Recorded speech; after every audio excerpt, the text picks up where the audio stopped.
Tidak ada Bapak dan Ibu sekalian yang namanya husnul khotimah itu mendadak, itu tidak ada ceritanya. Tiba-tiba husnul khotimah meninggalnya dalam keadaan sholat, dalam keadaan sujud, itu tidak ada tidak ada cerita.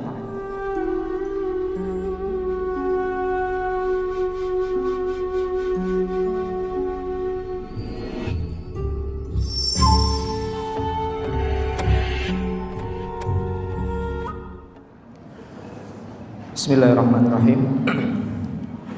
Ya ayyuhan nas afsus salam wa at'imut ta'am wasilul arham wa sallu bil laili wan nasun niyam tadkhulul jannata bisalam wa idza huyyitum bi tahiyyatin fahayyu bi ahsana minha aw rudduha.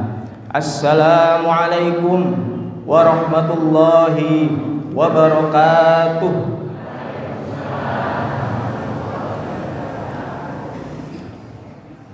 Innal hamdalillah nahmaduhu wa nasta'inuhu wa nastaghfiruh wa na'udzu billahi min shururi anfusina wa min sayyiati a'malina may yahdihillahu fala mudilla lahu wa may yudlilhu fala hadiyalah.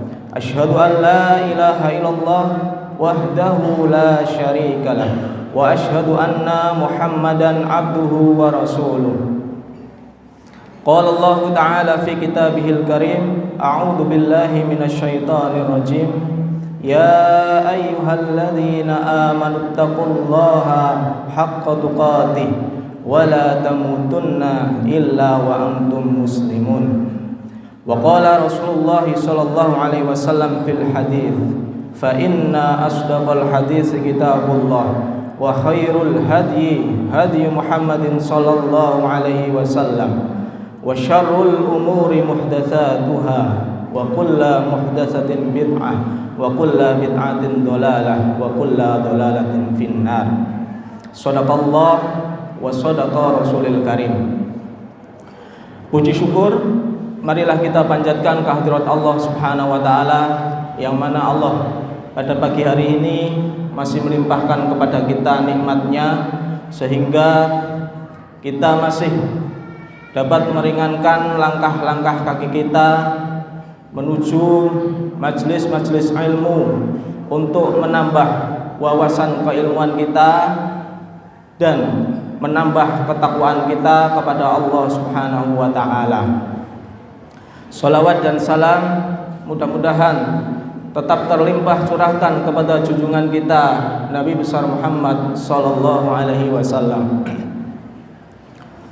Dialah manusia terbaik yang dipilih oleh Allah Subhanahu wa taala dengan mengemban amanah yang sangat besar, yaitu memperbaiki akhlak-akhlak manusia. Innama bu'ithtu liutammima makarimal akhlak. Tidaklah aku diutus oleh Allah Subhanahu wa taala kecuali untuk menyempurnakan akhlak-akhlak manusia. Bapak dan Ibu sekalian yang dirahmati oleh Allah, inilah tugas besar yang diemban oleh Rasulullah sallallahu alaihi wasallam dalam dakwahnya selama kurang lebih 23 tahun. Rasulullah sallallahu alaihi wasallam berjuang berdakwah 13 tahun di Makkahul Mukarramah dan 10 tahun di Madinah, sehingga Rasulullah sallallahu alaihi wasallam diwafatkan di Madinah. Bapak dan sekalian yang dirahmati oleh Allah, alhamdulillah dalam kesempatan kali ini saya diberi kesempatan kembali untuk mengisi salah satu kajian safari yang diadakan oleh pimpinan cabang Muhammadiyah, yang mungkin dari Bapak dan Ibu sekalian kaget ketika membaca di papan-papan masjid jenengan semuanya, ya, ini jadwalnya Pak Nisfun Nahar, kemudian yang hadir saya. Mungkin ini yang jadi pertanyaan besar di sana, kok bisa hadirnya saya di sini. Nah, sebenarnya masalah jadwal itu dari awal saya dijadwalkan tanggal 17 Ramadan. Kemudian digeser lagi, dimajukan ke 12 Ramadan di Masjid Al Istiqomah, kemudian dipindah ke Masjid Al Mutakin Kepatihan. Tapi inilah, semoga dengan ini semuanya akan menjadikan kita lebih baik. Semoga yang hadir pada pagi hari ini diberkahi oleh Allah Subhanahu wa taala. Amin Allahumma amin.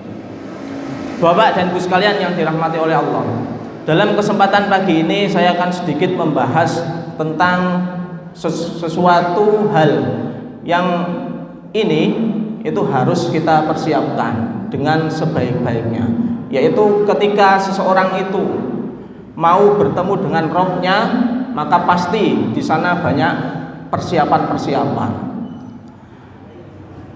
Mungkin ketika seseorang dalam bepergian yang relatif singkat saja persiapan yang luar biasa. Anggap saja ketika seseorang mau berangkat ke Guci wisata dengan kurun waktu 1 hari atau dua hari nginep, itu saja persiapan yang luar biasa dipersiapkan. Bahkan kadang menurut kita persiapan itu sesuatu yang kurang penting, tapi mereka persiapkan. Contoh, ibu-ibu ketika hendak bepergian, dia sudah menyiapkan segalanya, dari persiapan pakaian, kemudian sesuatu yang mungkin menurut kita itu tidak penting untuk disiapkan. Kadang ibu-ibu sudah membawa cas-casan, tapi kadang juga masih membawa power bank. Jadi karena inilah sesuatu itu butuh persiapan. Itu yang perjalanan yang relatif pendek. Bagaimana yang kita perjalanan yang sangat panjang, yaitu perjalanan bertemu dengan Allah Subhanahu wa taala. Tentu ini akan memerlukan persiapan yang luar biasa.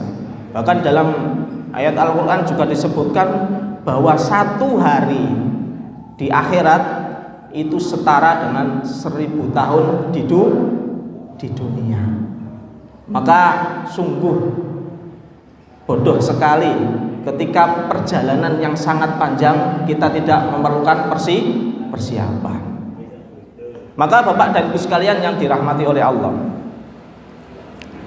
maka dari Ibnu Umar radhiyallahu anhuma, ia berkata Rasulullah sallallahu alaihi wasallam pernah memegang pundaknya lalu berkata, ini nasihat Rasulullah sallallahu alaihi wasallam. Jadi seorang orang yang beriman itu harus seperti ini jiwanya ketika hidup di dunia. Jadi jangan betah hidup di dunia. Ini orang beriman. Karena sifatnya dunia itu apa? Sementara. Kun fid dunya ka'annaka gharibun au 'abiru sabil. Nah ini keadaan seorang mukmin ketika hidup di dunia. Satu, harus memiliki sifat bahwa kita hidup di dunia ini seperti orang asing. Kita bayangkan orang asing, namanya orang asing itu tidak mungkin akan menetap lama. Jadi hanya sementara. Makanya ketika hidup sementara, maka apa? Harus benar-benar apa? Dimanfaatkan. Kemudian au'abiri sabili, atau apa? Orang yang dalam bepergian. Nah ini diibaratkan seperti itu. Jadi kita yang sekarang hidup di dunia ini, satu ya, itu seperti orang asing. Kemudian yang kedua itu seperti orang yang lagi bepergian.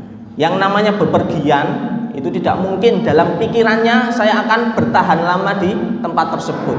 Karena bepergian itu akan terus menelusuri jalan. Sudah sampai Pekalongan, dia akan terus berjalan ke barat sampai Pemalang dan lain sebagainya. Hanya sebatas sementara. Itulah sifatnya hidup di dunia. Maka sekali lagi, kita yang hidup di dunia jangan dijadikan dalam diri kita betah untuk hidup di dunia. Karena sejatinya kehidupan kita yang sesungguhnya adalah kehidupan di akhirat. Kita ini lagi berjalan semuanya. Jadi kita ini diibaratkan lagi lomba lari maraton. Jadi kita semuanya yang hadir di masjid ini semuanya lagi berlari menuju finish. Kapan itu finishnya? Yaitu ketika kematian itu datang. Maka apa? Persiapkanlah dengan sebaik-baiknya ketika kematian itu datang. Bapak dan Ibu sekalian yang dirahmati oleh Allah Subhanahu wa taala. Kemudian tentu bekal yang paling baik yang difirmankan oleh Allah Subhanahu wa taala adalah ketakwaan kita kepada Allah Subhanahu wa taala. Karena inilah bekal yang paling baik untuk menemui Allah Subhanahu wa taala. Allah Subhanahu wa taala berfirman, "Fatazawwadu fa inna khairaz zadit taqwa wattaquni ya ulil albab." Dan berbekal-bekalah kalian karena sebaik-baik bekal adalah takwa. Dan ini para mubaligh, para khotib itu senantiasa sering menyampaikan hal ini, bahwa yang namanya takwa itu adalah menjalankan seluruh apa yang diperintahkan oleh Allah Subhanahu wa taala dan meninggalkan semua yang dilarang oleh Allah Subhanahu wa taala. Ini adalah takwa. Maka apa? Sebaik-baik yang harus kita siapkan adalah perbanyaklah beramal soleh, dan kita harus berusaha semaksimal juga untuk meninggalkan semua yang dilarang oleh Allah Subhanahu wa taala. Hidup seperti orang asing yang tinggal di negeri asing, yang ia lakukan satu, ini pasti. Jadi ketika orang itu menjadikan dirinya itu sebagai orang asing, satu, hatinya tidak bergantung pada dunia. Hatinya bergantung pada kampung sesungguhnya yang nanti ia akan kembali, yaitu negeri akhirat. Kemudian yang kedua, mukim di dunia hanya untuk menyiapkan bekal. Jadi tinggalnya orang beriman di dunia ini hanya sebanyak-banyaknya mencari bekal untuk perjalanannya menuju Allah Subhanahu wa taala. Kemudian orang asing itu tidak pernah bersaing, yaitu antara orang asing tadi dan penduduk asli.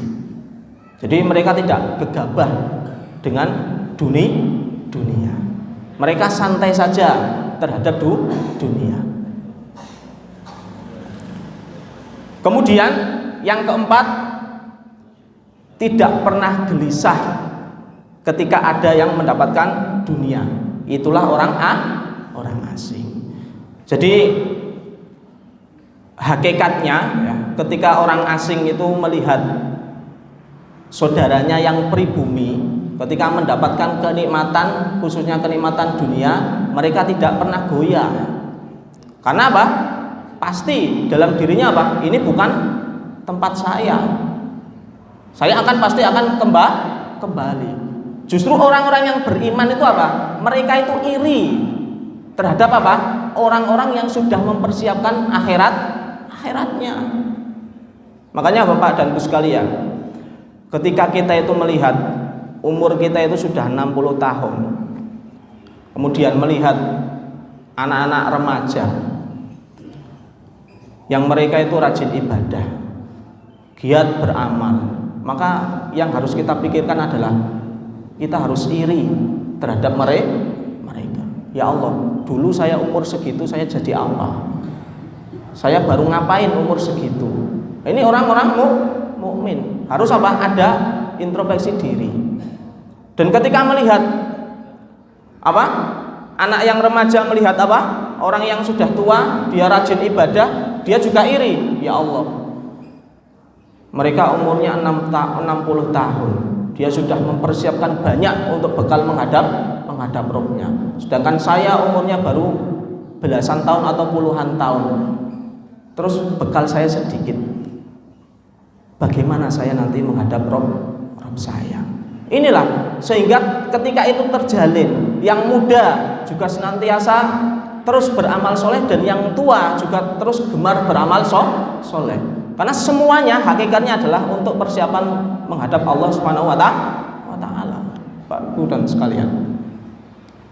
Nah, yang jadi permasalahan adalah kematian itu juga memiliki sifat-sifatnya.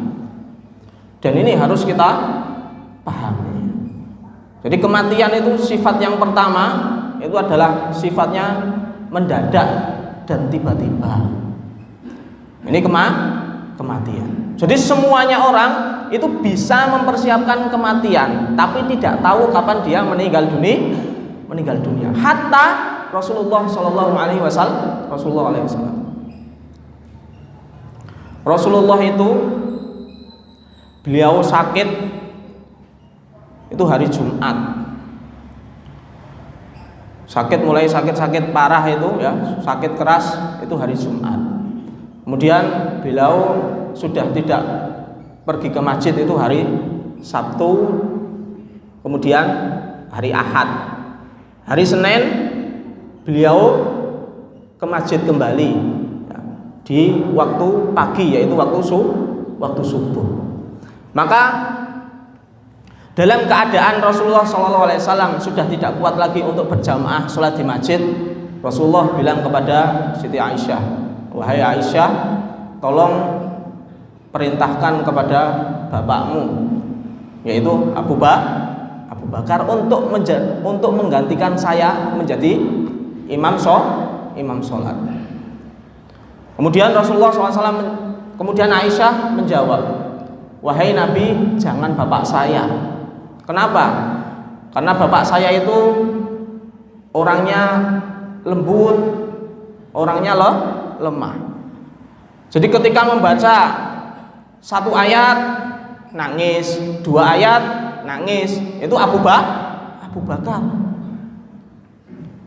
Tapi kita itu membaca 30 juz itu nggak ada terdetik pun untuk menangis. Bahkan sebagian orang ketika dibacakan ayat Al-Quran itu masih bisa tertawa. Ini subhanallah, para sahabat luar biasa. Maka ketika Abu Bakar As-Siddiq menjadi imam selama kurang lebih 3 hari ya. Kemudian ketika hari Senin ya, sholat subuh itu Rasulullah SAW berdiri di belakang Abu Bakar. Dan seketika itu para sahabat itu ada yang sebagian itu terganggu konsentrasinya dalam sholat. Saking bangganya, saking senengnya Rasulullah bisa hadir kembali ikut sholat jamaah. Maka apa? Ketika saat itu kelihatan Rasulullah SAW itu sudah seger, maka apa? Abu Bakar As-Siddiq itu izin kepada Rasulullah SAW, wahai Nabi, saya sudah ngimamin 3 hari, saya minta izin, saya mau mengunjungi istri saya. Itu istrinya Abu Bakar itu 4. Jadi dia izin untuk mengunjungi salah satu istrinya yang sudah ditinggal selama kurang lebih 3 hari untuk menjalankan tugas dari Rasulullah SAW. Ketika dia berangkat setelah sholat subuh, kemudian Rasulullah SAW kembali ke rumahnya. Dan saat itulah Rasulullah SAW mulai melemah kembali ya. Dan Rasulullah itu tiduran di pangkuan Aisyah. Ketika tiduran di pangkuan Aisyah, Rasulullah SAW itu melihat saudaranya Aisyah lagi memakai apa? Siwak. Kemudian Aisyah bilang kepada Rasulullah, wahai Nabi, apakah engkau ingin siwak? Kemudian Nabi menjawab, iya, saya ingin bersiwak. Akhirnya diambilkanlah siwak, kemudian dikupas itu siwaknya, kemudian dipegangkanlah siwak itu kepada Rasulullah Shallallahu Alaihi Wasallam. Kemudian Rasulullah SAW bersiwak dan terus badannya melemah. Akhirnya apa? Rasulullah minta bejana. Ya. Kemudian dicelupkanlah tangan Rasulullah SAW ke bejana itu yang ada isinya air, kemudian diusapkan di muka Rasulullah, terus diusap, makin lemah Rasulullah mengusap. Akhirnya Rasulullah SAW wafat pada hari Senin. Seketika itu penduduk Madinah gelap gulita karena ditinggal orang yang luar biasa berperan dalam dakwah Islam. Gelap semuanya. Kemudian disitulah Bapak dan Ibu sekalian baru kita ketahui bahwa hakikat kematian itu satu orang pun tidak ada yang tahu. Siapapun tidak ada yang tahu. Bahkan Rasulullah SAW. Kalau seandainya sebuah kematian itu tahu Rasulullah SAW, maka apa? Abu Bakar tidak mungkin dia tega untuk meninggalkan Rasulullah SAW. Ini kematian. Jadi kematian adalah sebuah misteri. Kita itu hanya dituntut oleh Allah Subhanahu Wa Taala untuk senantiasa mempersiapkan. Karena disitulah, karena kematian itu tidak ada yang tahu, maka kita harus senantiasa mempersiapkan. Bapak dan Ibu sekalian yang dirahmati oleh Allah, berapa banyak manusia yang tadi pagi itu ngobrol sama kita, siangnya sudah diumumkan. Berapa banyak manusia yang siangnya dia masih pakai peci, kemudian malamnya dia sudah yang mengambil pecinya adalah orang lain untuk dimandikan. Berapa banyak orang yang sorenya masih enak-enakan makan, tetapi malamnya sudah tidak berdaya kembali atau sudah dipanggil oleh Allah Subhanahu wa Ta'ala. Inilah, maka apa? Kalau kita tahu tentang kematian itu adalah sesuatu yang mendadak, maka kita harus mulai dari sekarang kita persiapkan. Jangan main-main dengan kematian. Itu. Jadi sifat yang pertama adalah kematian itu adalah mendadak dan tiba-tiba. Tidak ada yang tahu. Bahkan Bapak dan Ibu sekalian, dalam kurun beberapa bulan setelah saya dari Lamongan ke Pekalongan, itu hanya beberapa bulan, itu saudara keluarga dekat saya sudah banyak sekali yang dipanggil oleh Allah Subhanahu wa Ta'ala. Bahkan di antara mereka tanpa ada yang sakit. Ada yang kecelakaan kemudian meninggal dunia, ada yang sakit baru sebentar kemudian meninggal dunia. Baru beberapa bulan saya tinggal ke Pekalongan, kurang lebih itu ada sudah 9 orang yang meninggal dunia. Dan sampai sekarang saya juga belum pulang dan belum takziah kepada mereka karena beberapa faktor yang menghalangi saya untuk pulang. Inilah saya makin percaya bahwa itulah kematian yang mendadak dan tiba-tiba. Ini yang pertama. Kemudian yang kedua, Bapak dan Ibu sekalian yang dirahmati oleh Allah, kematian itu tidak akan pernah datang kepada kita semuanya, tidak akan pernah datang kepada jenengan semuanya, kecuali rezeki dari Allah sudah disempurnakan 100% oleh Allah Subhanahu wa Ta'ala. Jadi jenengan gak usah khawatir, gak usah takut saya kapan mati, saya kapan meninggal, gak usah takut. Jenengan kalau dijatah oleh Allah Subhanahu wa Ta'ala rezeki jenengan 1 miliar, maka pasti Allah akan memberikan 1 miliar kepada jenengan, baru Allah akan mencabut. Karena malaikat Mikail itu sudah punya daftarnya, sudah punya stok rezeki hamba-hamba Allah Subhanahu wa Ta'ala. Jadi setiap rezeki itu sudah ditunaikan oleh malaikat Mikail, maka disitulah akan diceklis oleh malaikat Mikail. Checklist, sudah, ini saya sudah berikan, ini saya sudah berikan. Setelah saldo dari malaikat Mikail sudah habis, maka barulah itu akan dilaporkan oleh siapa? Malaikat Israel, pencabut nyawa. Dan malaikat Israel itu dalam sehari semalam itu mendatangi kita itu 70 kali. Hati-hati, 70 kali dalam sehari semalam. Ketika datang yang pertama dalam pagi hari, Belum. Ini hamba saya masih puasa. Belum waktunya. Datang lagi yang keduanya. Belum. Sampailah pada saatnya rezeki itu sudah habis, maka disitulah kita akan diwafatkan oleh Allah Subhanahu wa Ta'ala. Ada sebuah kisah yang menurut saya ini luar biasa, yaitu tentang bagaimana Allah Subhanahu wa Ta'ala menyempurnakan rezeki seseorang. Jadi Imam Al-Qurtubi itu pernah bercerita bahwa suatu saat itu beliau itu pernah berjalan ya, di suatu tempat. Kemudian tiba-tiba ada seseorang yang memanggil-manggil. Istilahnya bahasa kita itu tolong, ya, tolong. Ketika lewat di situ ternyata apa? Ada seseorang yang berada di dalam sumur, ya, kejebur sumur. Kemudian beliau mengangkatnya, ya, itu dalam kitabnya ya, diangkat. Kemudian setelah diangkat, atini syarabu minal ma, tolong berikan saya minuman dari air, 1 gelas dari air. Ketika minuman itu sudah dikasihkan, dihabiskan 1 gelas, kemudian bertanya ketika sudah tenang, jiwanya itu tenang, yang tadi kejebur sumur itu tenang, ditanya, bagaimana ceritanya kamu bisa masuk ke dalam sumur? Kemudian dia menjawab, mikir dulu, oh iya, gimana ya kok saya bisa masuk ke dalam sumur? Akhirnya dia itu mengingat-ingat dan mendekat ke dalam lubang tadi itu sumur lagi. Akhirnya apa? Qadarullah, dia kepleset kembali, kemudian masuk ke dalam sumur kembali. Ketika masuk ke dalam sumur, langsung meninggal dunia. Bapak dan Ibu sekalian yang dirahmati oleh Allah, apa yang bisa kita ambil dari kisah ini? Di sumur itu sudah pasti banyak airnya.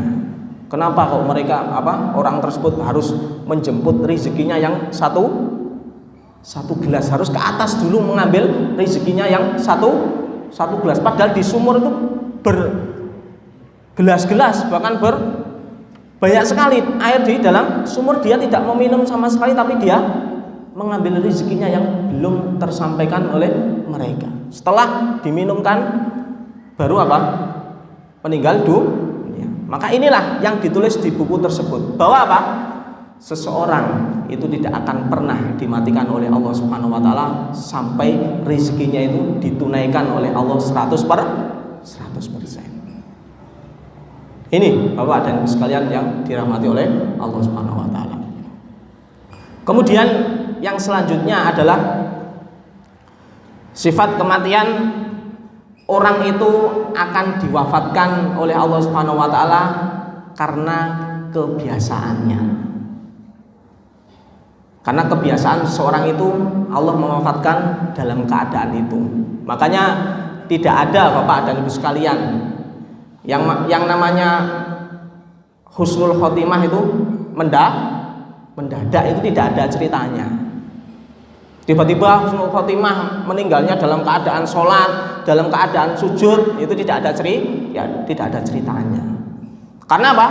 Husnul khotimah itu melalui proses yang sangat panjang, sehingga Allah Subhanahu wa Ta'ala menetapkan bahwa dia itu layak dan pantas meninggal dalam keadaan sujud. Karena itu sudah menjadikan kebiasaan hariannya, dia tidak akan pernah meninggalkan sholat sampai Allah menetapkan kamu pantas, kamu menjadikan hamba Allah meninggal dalam keadaan sujud. Orang yang dalam keadaan membaca Al-Quran kemudian meninggal dunia, berapa juz yang mereka baca, berapa puluh kali khatam mereka baca, sehingga Allah memantaskan dia wafat dalam keadaan yang husnul khotimah. Makanya Utsman bin Affan rahimahullah, seorang yang luar biasa. Jadi Allah Subhanahu wa Ta'ala mewafatkan Utsman bin Affan dalam keadaan membaca Al-Quran. Karena luar biasanya kecintaan Utsman bin Affan dalam Al-Quran. Sampai apa? Allah mewafatkannya dalam keadaan tersebut. Bahkan Utsman bin Affan mengatakan, jikalau seseorang itu bersih hatinya, maka dia tidak akan pernah kenyang untuk membaca Al-Quran. Untuk Utsman bin Affan. Sampai-sampai Allah mewafatkan dalam keadaan membaca Al-Quran. Jadi Bapak dan Ibu sekalian, mulai sekarang setidaknya kita itu harus punya satu amalan yang bisa kita banggakan kepada Allah Subhanahu wa taala. Baru kita berdoa kepada Allah Subhanahu wa taala, ya Allah, wafatkan hamba dalam keadaan husnul khotimah. Nah, seperti itu. Kita beramal dulu, kita konsisten amalan tersebut. Jadi nggak usah terlalu muluk-muluk amalan tersebut. Cukup satu.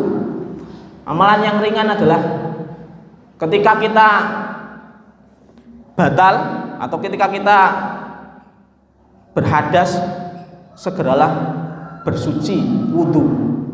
Kentut wudu, kentut wudu, kentut wudu. Terus seperti itu. Itu amalan yang ringan. Tapi berdoalah dengan amalan yang ringan seperti ini, Allah mewafatkan kita dalam keadaan suci. Dalam keadaan setelah wudu. Ini amalan yang ringan. Nah, kalau sampai sekarang ini kita sudah punya amalan sholat duha, maka terus dari sekarang terus sholat duha, terus duha terus. Semoga kita diwafatkan dalam keadaan sholat duha. Kalaulah kita itu tidak diwafatkan dalam keadaan sesuai dengan permintaan kita, paling tidak kita itu diwafatkan dalam keadaan mendekati amalan kebiasaan kita. Kalau orang biasanya mubalek ceramah kemana-mana, ya bisa jadi kalaulah mereka tidak diwafatkan dalam keadaan ngisi pengajian, paling tidak dia entah itu baru mau naik mimbar sudah diwafatkan oleh Allah Subhanahu wa taala, atau menuju keberangkatan ngisi pengajian di mana atau khutbah Jumat di mana dia diwafatkan oleh Allah Subhanahu wa taala. Dalam keadaan tersebut. Itu kebiasaan. Jadi Allah akan mewafatkan kita itu sesuai dengan kebiasaan kita.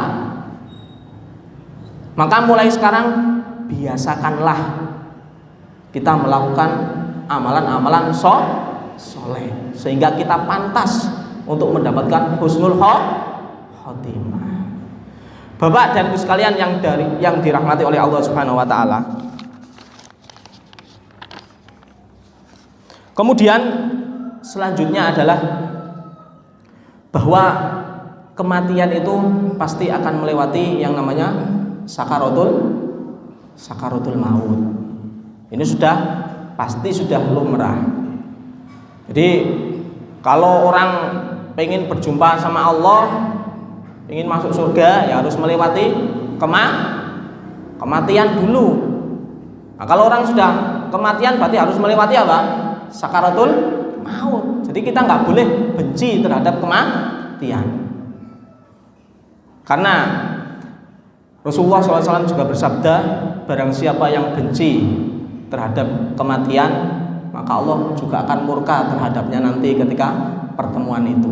Maka kita tanamkanlah dalam diri kita persiapan untuk kematian. Jadi nggak boleh kita dalam diri kita itu takut berjumpa kepada Allah Subhanahu wa taala. Bahkan Rasulullah SAW juga merasakan sakaratul maut.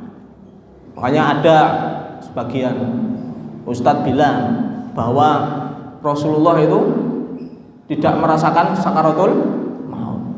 Salah Bapak-bapak dan Ibu sekalian. Rasulullah itu merasakan sakaratul maut. Bahkan Rasulullah juga bilang bahwa apa?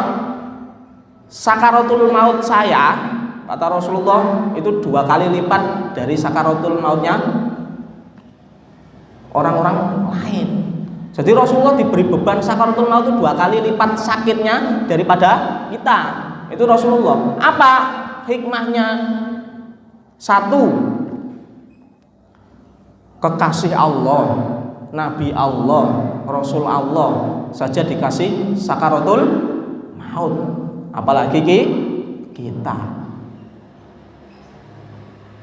Jadi inilah yang harus kita pahami. Rasulullah juga merasakan sakaratul maut. Kemudian Rasulullah SAW juga menyampaikan, ada sebagian orang yang memang merasakan sakaratul maut itu seperti apa? Dia itu hanya kena jarum saja, jadi nggak terlalu sakit. Yaitu seperti apa? Seperti meninggalnya orang-orang yang berjuang di jalan Allah Subhanahu wa taala, yaitu mereka yang mati syahid. Mati syahid merasakan tapi tidak sakit seperti orang-orang pada umumnya. Tapi semuanya hakikatnya adalah merasakan sakaratul maut. Jadi inilah Bapak dan Ibu sekalian yang dirahmati oleh Allah. Maka dari sini, dari yang pertama sampai yang terakhir tadi, itu di kalangan masyarakat adalah banyak yang masih ada yang bilang bahwa yang namanya kematian itu sudah dirasakan 40 hari sebelum kematian. Ada yang seperti itu, ada yang bahwa kematian itu bisa dirasakan 40 hari sebelum kematian. Ini yang harus diluruskan. Ini tidak benar Bapak dan Ibu sekalian. Jadi kematian itu semuanya mutlak mendadak. Kematian itu mutlak tiba-tiba. Tidak ada tanda-tandanya yang sampai 40 hari atau 1 bulan sebelum kematian. Itu adalah omongan-omongan kita saja. Bahkan kita sendiri itu sering menghubung-hubungkan seseorang itu ketika sudah meninggal dunia. Contoh, ini contohnya saya saja. Contohnya saya ini habis membahas tentang kematian. Kemudian 2 hari atau 3 hari kemudian saya meninggal. Tapi jangan diaminin Pak Bu ya. Jangan diaminin. Contoh saja. Maka apa? Pasti dalam diri kita ada yang bilang, pantesan kemarin mesen-mesen tentang kematian, tiba-tiba 2 hari meninggal. Lah ini kita sendiri yang menghubung-hubungkan dan mencari-cari, koyoke dan digatuk-gatukan, akhirnya apa? Matuk. Kemarin juga apa? Ya Allah, ternyata baru tahu saya itu. Kemarin itu pengen minta baju baru. Tiba-tiba ini toh rahasianya. Lah, rahasia. Itu semuanya itu terbuka, semuanya itu setelah apa? Kematian. Coba belum ada kematian, nggak ada yang istilahnya omongan ini nggak ada yang keluar karena sudah terjadi kematian, makanya baru ada omongan keluar tanda-tandanya tadi. Kemudian di sini masih ini Pak, masih umum. Jadi kalau mau meninggal ada burung di atas ini masih Pak. Burung apa itu? Gagak. Jadi sebelum kematian itu sudah didatangi burung dulu ya, dikitirin dulu rumahnya. Nanti pasti ada yang nah, kalau Pak Bu, kalau itu ada seperti itu, saya jawab kebetulan. Jangan dijadikan keyakinan. Kebetulan, jangan sampai dijadikan kita keyakinan. Karena ini akan menjadikan bahaya buat akidah kita. Ada burung mikir ya, nggak bisa tidur, karena ada burung. Jadi ini yang harus kita pahami bersama. Jadi sesuatu yang harus kita persiapkan adalah mulai sekarang perbanyaklah amal soleh. Apapun itu, dari yang paling ringan harus mulai kita persiapkan dan kita rutinkan dari sekarang. Nggak usah mikir-mikir yang terlalu jauh. Ya Allah, saya pengen meninggal di Makkah pas haji. Nah, terus kapan? Sekarang umurnya sudah 60 tahun. Nunggu haji berapa tahun? 25 tahun terus kapan? Nggak usah seperti itu. Cari amalan yang ringan, terus mulai sekarang bisa kita dawamkan, bisa kita rutinkan. Sholat duha itu kan ringan, 2 rakaat terus, tapi setiap hari. Kalau nggak gitu kita biasakan untuk membaca Al-Quran terus gitu.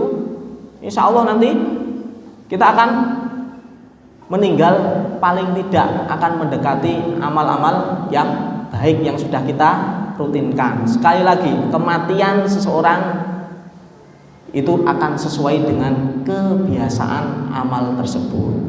Gitu. Entah itu amal baik maupun amal buruk. Makanya apa? Ada seorang yang menurut saya kurang ini juga harus diceritakan. Jadi umurnya sudah tua, kemudian dia melakukan perzinaan. Dia sudah mesen hotel di tingkat yang paling tinggi. Kemudian apa? Dia diwafatkan oleh Allah Subhanahu wa taala dalam keadaan dia itu masih dalam keadaan yang kurang baik. Lah, Bapak dan Ibu sekalian yang dirahmati Allah. Orang ketika melakukan sebuah maksiat, apapun itu maksiatnya, entah itu kecil atau besar, baru melakukan sekali, maka inilah kebaikan dari Allah Subhanahu wa taala masih ditutup Bapak dan Ibu sekalian.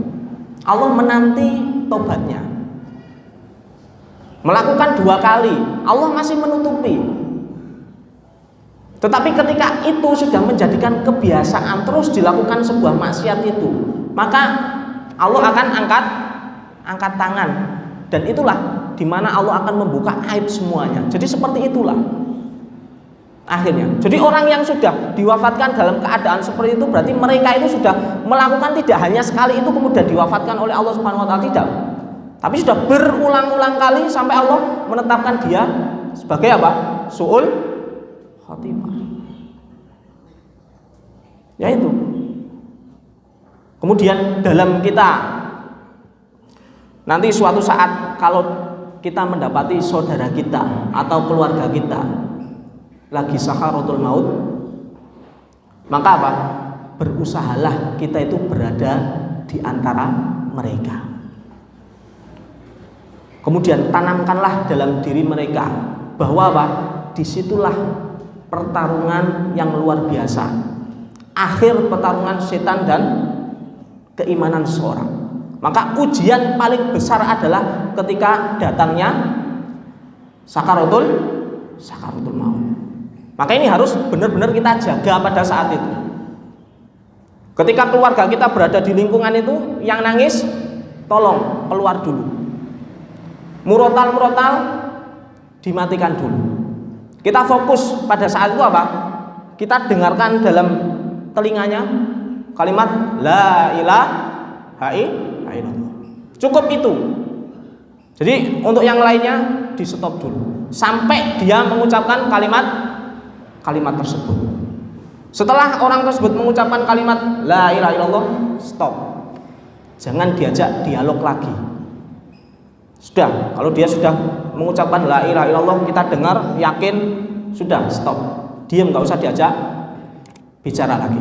Ketika dalam perjalanan kita menunggu itu, kemudian mereka bilang lagi air, kita minumkan air, kembali lagi kita talqin kembali sampai kalimat yang terakhir diucapkan adalah kalimat la ilaha illallah.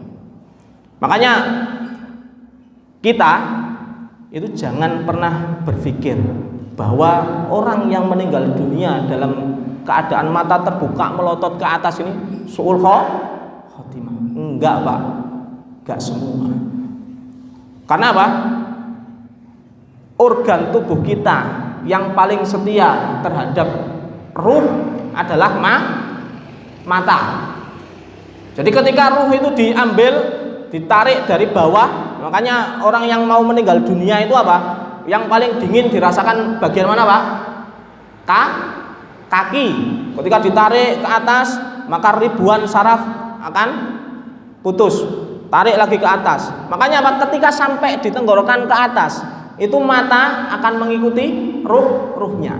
Maka tidak sedikit ketika orang meninggal dunia itu apa? Dalam keadaan matanya terbuka kemudian melihat ke atas. Itu melihat arah ruh ditarik oleh Allah Subhanahu wa taala. Maka syariatnya ketika kita mendapati saudara kita seperti itu, maka apa? Tutuplah matanya. Jadi jangan apa? Berpikiran bahwa matine mendelik suul khotim, jangan, enggak semua. Karena ada memang langsung terpejam, ada yang mendelik. Jadi harus kita pahami bersama. Jadi itulah Bapak dan Ibu sekalian yang dirahmati oleh Allah Subhanahu wa taala. Mungkin itu ya sedikit yang dapat saya sampaikan. Semoga bermanfaat buat saya pribadi khususnya, kemudian umumnya para jamaah sekalian. Semoga kita yang masih diberi sisa umur, kita tidak tahu siapa yang hadir di masjid ini, yang dipanggil duluan kita tidak tahu. Maka dari itu ketika sebuah kematian itu tidak ada yang tahu, maka perlu kita persiapkan dari sekarang ya. Akhirul kalam, marilah kita tutup kajian safari ini dengan bacaan doa kafaratul majlis. Subhanakallahumma wa bihamdika asyhadu an la ilaha illa anta astaghfiruka wa atubu ilaik. Sekian dari saya. Assalamualaikum warahmatullahi wabarakatuh.